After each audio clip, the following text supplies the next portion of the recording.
The team to start against Scotland this Sunday is Ken Healy, Rory Best, captain, Tyg Furlong, Ian Henderson, James Ryan, Peter O'Mahony, Josh van der Fleer and CJ Stander. And in the backs it's Conor Murray, Jonathan Sexton, Jacob Stockdale, Bundy Aki and Gary Ringrose in the midfield, with Andrew Conway on the right wing and Jordan Lama at fullback.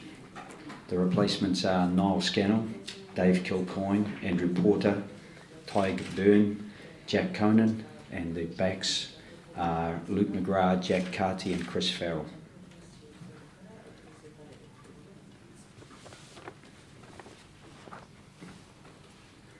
Joe, I'll just get your thought on the selection. I mean, with the players injured in the backs particularly, was it the case of the team kind of picking itself? Not really.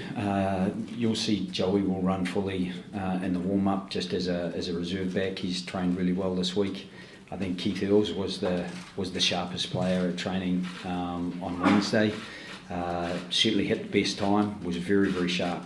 So, he's good. Rob Carney trained well as well. So it was really just that we were getting very tight for time, and the best continuity we felt was to have the guys who trained through the time that we've been here. So that's what we went with, and and it's exciting to have the back three that we've got as well. It's a great opportunity and a fantastic challenge for them. For Jordan and Andrew, what can they bring to Ireland, and was there any question mark in your mind of who played fullback and who played on the wing? Not really, no. I think that their enthusiasm is something that's contagious. I think their ability to get themselves into the game. I think Andrew has proven he's got real aerial ability, and that will be really useful for us.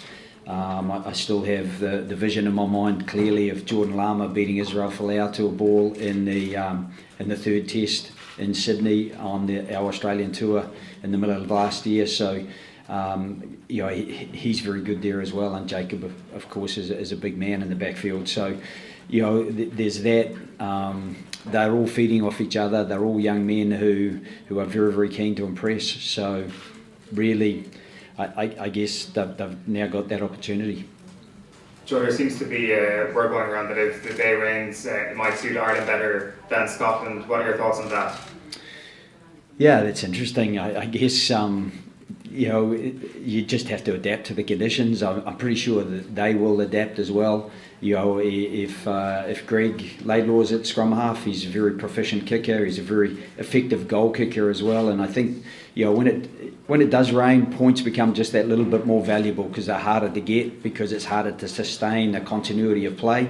Therefore, Greg Laidlaw could be very useful for them. And we know Finn Russell has a huge variety of kicking game, so he will be a threat. And there's the length of Stuart Hogg's kicking game. He's got a very long kicking game. So I think in the end, when you match that up with us, with the likes of Conor Murray and Jonathan Sexton, I don't think there's too much between the teams, wet or dry.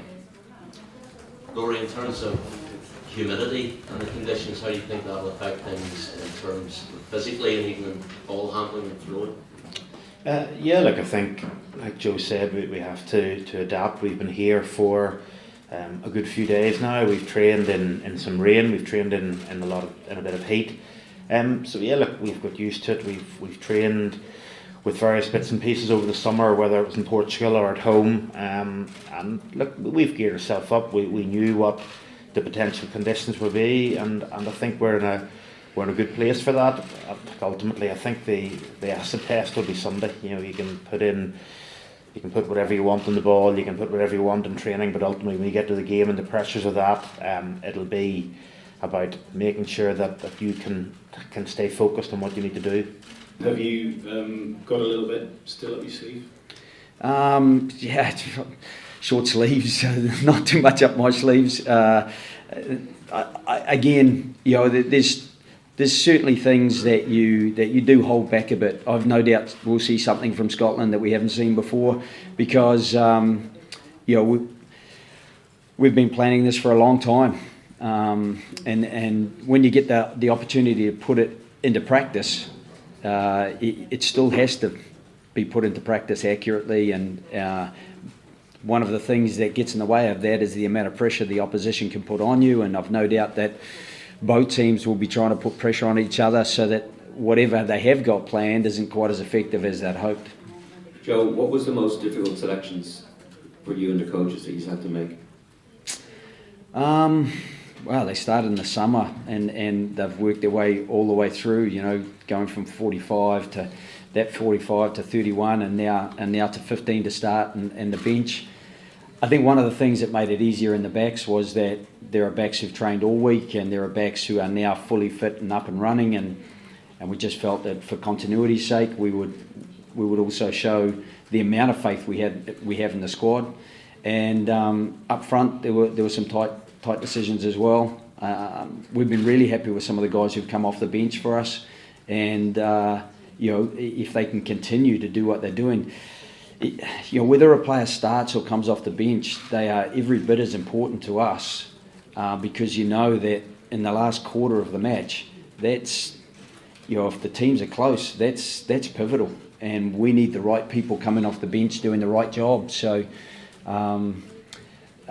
yeah, I think across the board, I think we're happy with the starting 15 and the bench, and you know, we'd be happy to supplant some of those guys with some of the guys who aren't there, but that's what you've got to be confident of when you've got a squad of 31. You've got to be confident of all 31 of them.